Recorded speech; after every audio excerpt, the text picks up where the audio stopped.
Hello everyone and welcome to the lecture 2 of the Java tutorial series Essential for Selenium, right? So in this lecture we're gonna study about data types. There are basically two types of data types available in Java.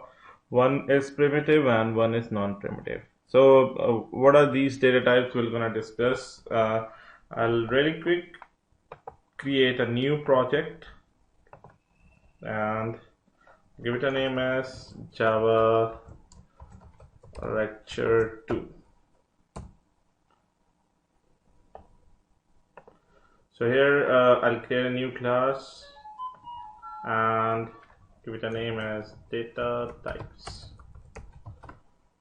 right, and I'll check this main method over here.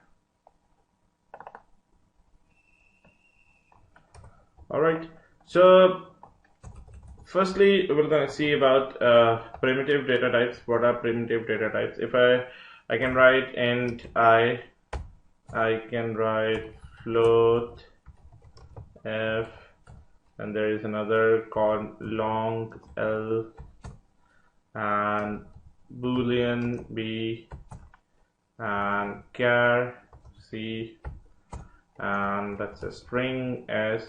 So all these are data types. These we called as primitive data types because these are part of the language that we are using. So if we take a look at primitive data types are defined by the programming language itself, right? So int basically, if I use the int data type, int itself gonna refer to the integer value. We're gonna store integer value inside this int data type.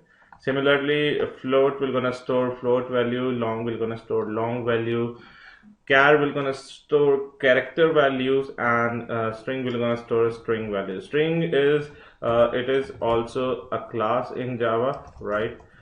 So we're going to talk about these data types, how we're going to store values and what all values can be stored inside it. So if I talk about int, I can store value, let's say 1 2 3 4. Any integer value can be stored inside int data type, right? Float, generally it stores decimal values. So if we have value like 1.234, right? So float generally store decimal values. With float, we need to suffix f. Whenever whenever we are using float, we need to suffix it with f. And then if we talk about long also stores the value something like this, 1 2 3 4 5 6. So let's say if we talk about integer, long also stores integer values, right? But with integer, if I write 1 2 3 4 5 6 7 8 9 0, right, up to 10 values, 10 digit it is storing. If I just write one more over here, you can see it will gonna throw an error, right? So it is saying that this int is out of range, right? Because int stores values up till here only, right? So what we need to do, if we have long integer values, then we're going to store it over here, 6 7 8 9 10 1, right? And how long we're going to store it? We're going to suffix l at the end and it will going to store this value. So we can have long values up till any character over here, right? Similarly, there is one more data type, that is double. Now what sort of values double will gonna store? Double will gonna store values that are, so double is like float only, but the only difference is that a double contains longer values after decimal, so we can have longer values over here, right? Whereas if you talk about this float, it cannot store if the values goes more longer. I mean, we need to put f over here, but with double there is nothing like that, right? We can have values in double like this, right? So this is the only difference in double and float, right? And then we talk about a data type, that is boolean. Now what sort of values boolean will gonna store? Boolean only stores values that result in true or false, right? Either a condition is true or a condition is false, right? So it generally stores value either true or false, right? So this is how Boolean will gonna store value. Character will gonna store only single character. We can write A over here. It only stores a single character. If there are more than one character, then it will not gonna store it because these sort of values will gonna be stored inside a string variable. So in a string, I can write complete sentence like this is Java tutorial, right? So these are all data types, and these are the major data types which we gonna use a lot while learning Java, and our entire Java is dependent on all these data types, right? So these are basically primitive data types because these are defined by the programming language itself. Now if I write over here, if I write the class that we have created over here, that is a test class, right? This is also a variable, and if I write it like this, test t, right? Now this test, just second, it's asking me to, okay, let me save it. Alright, I cannot directly call test from here because this test is inside a different project, and now we are inside a different project, right? So what I can do, let's say if I create an object of this class, I'll say data type D. Now this we call as okay, D I've already used. See, we cannot use the same variable again, otherwise it will gonna say that this is a duplicate local variable, right? So I'll say like this, right? Now this is also a data type for this variable, right? But this is a non-primitive data type. So if we take a look over here, so non-primitive data types are defined by programmers, right? So in this, the data type of a variable is the class whose object it is going to refer, right? So where you can see over here where test is the data type of T. So this is the difference in primitive and non-primitive data types, and these are the things we're going to use entirely in our Java, and whenever we're going to write Selenium code, so that will be purely based on these Java concepts. Now when we are assigning any value to any data type or any variable, then we are actually doing initialization.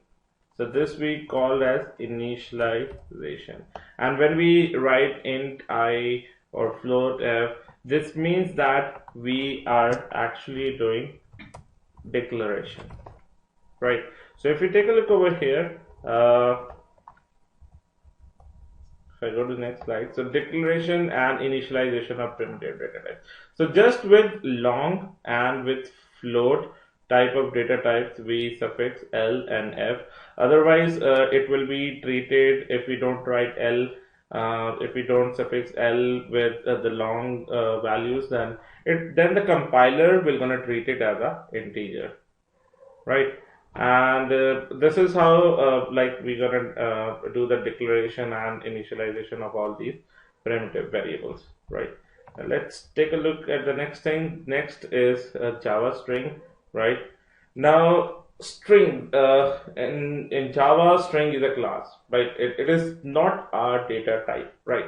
So it can be called as a class, it can be declared over here as a class only. So I can write string s equal to, and I can assign some value, some I've already taken s, so I can write xyz, anything I can, a variable could be anything, right?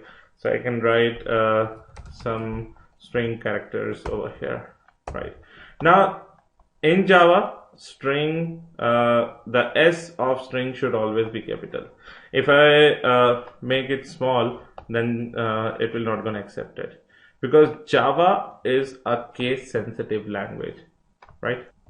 Now to know what all things will be in capitals and what all things will be in small letters, right? There is a standard, a common standard which we gonna follow throughout the course, that we also call as camel casing, right?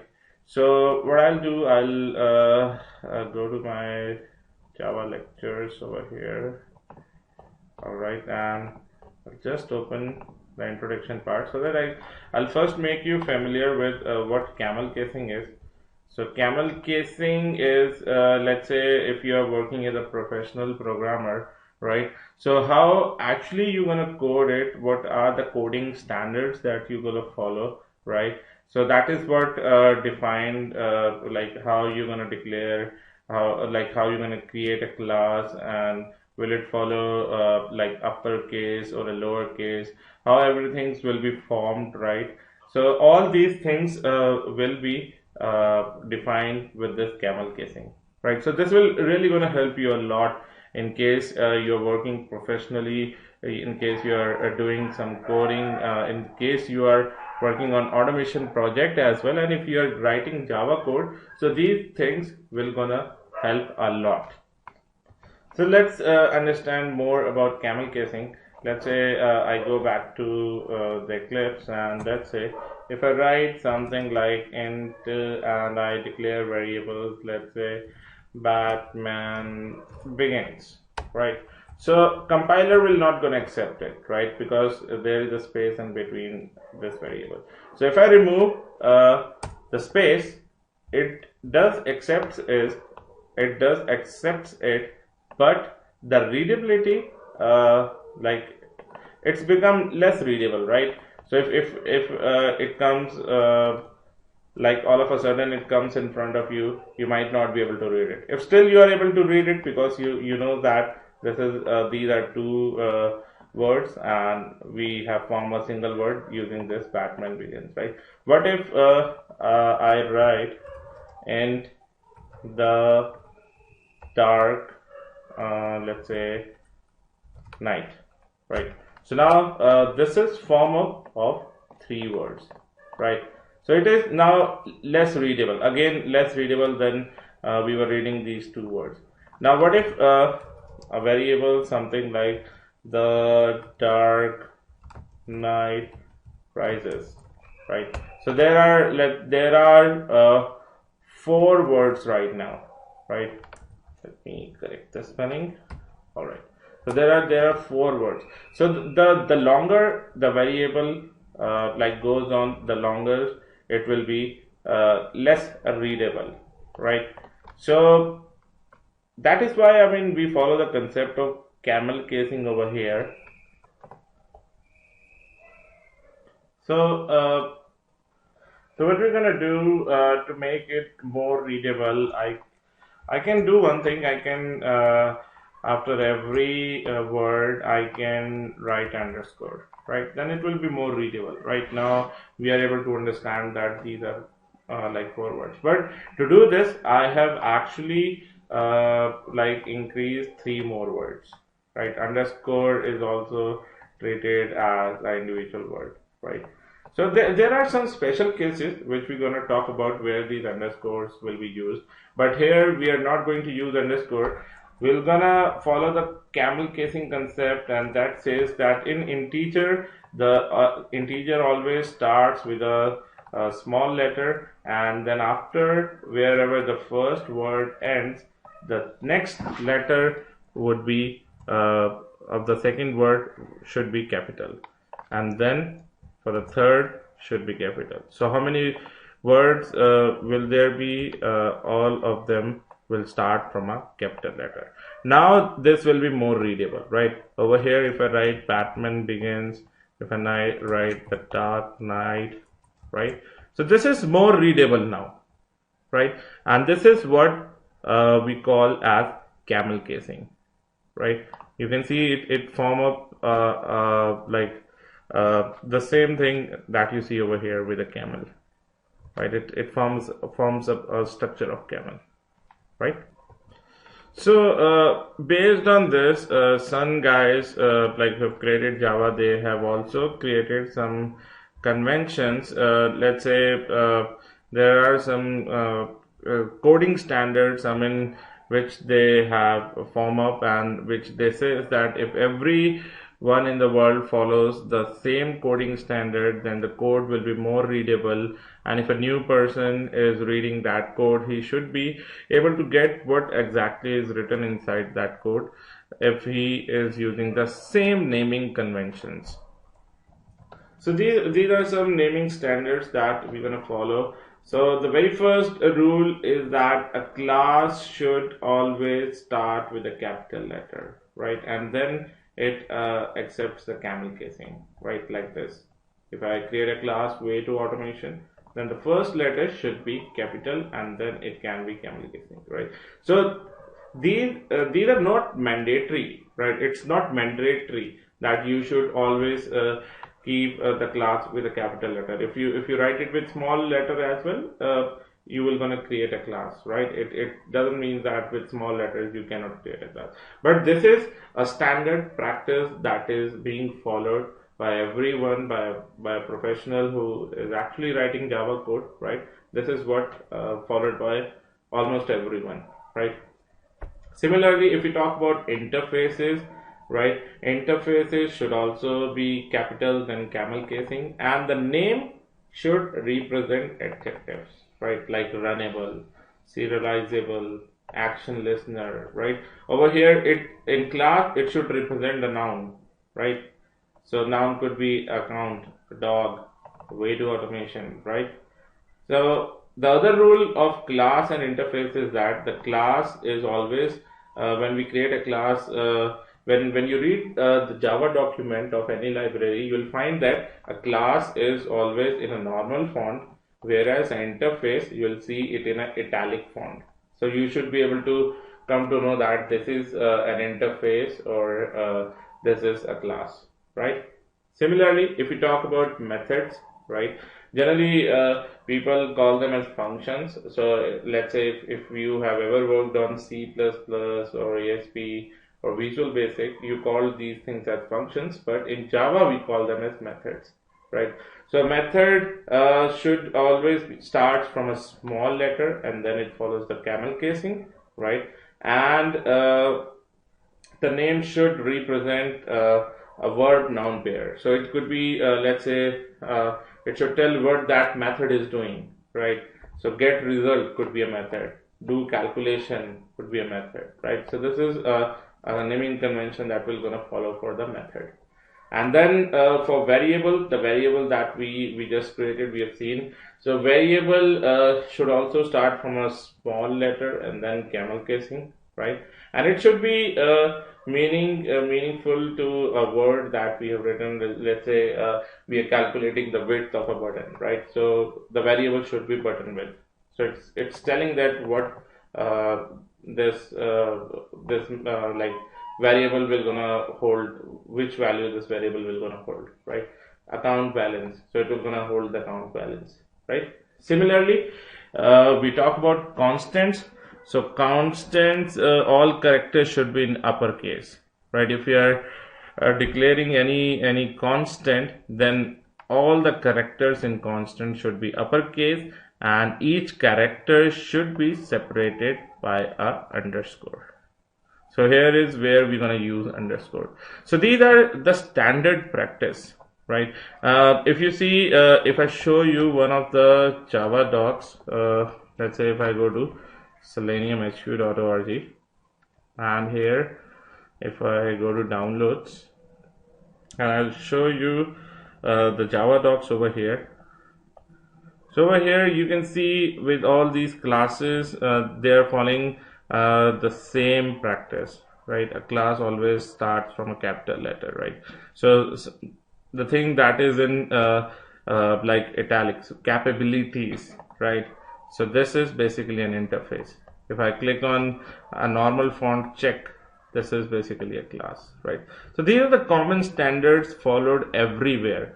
Every Java document you're gonna read, you're gonna find these standard practices only, right? So we're gonna follow the same camel casing throughout the code throughout the examples that we're gonna use. Now, if we talk about like a string over here, right? We said that string is a class, right? So there is a Java document associated to a string class as well. If I search for string class Java doc, right, it will take me to this, and let's see if this is the all right. So this is basically, you can see a string is a class, right? And there are constructors, methods associated to this class, and you can see all the methods are starting with the small letters, right? All methods starts from a small letter, and class always starts from a capital letter. Over here as well, a class, all the classes you can see, all of them are starting with a capital letter. There is nothing you're gonna see in the small letter, right? And if you see the methods inside these classes, you're gonna find all the methods start from a small letter, right? A method starts from a small letter, right?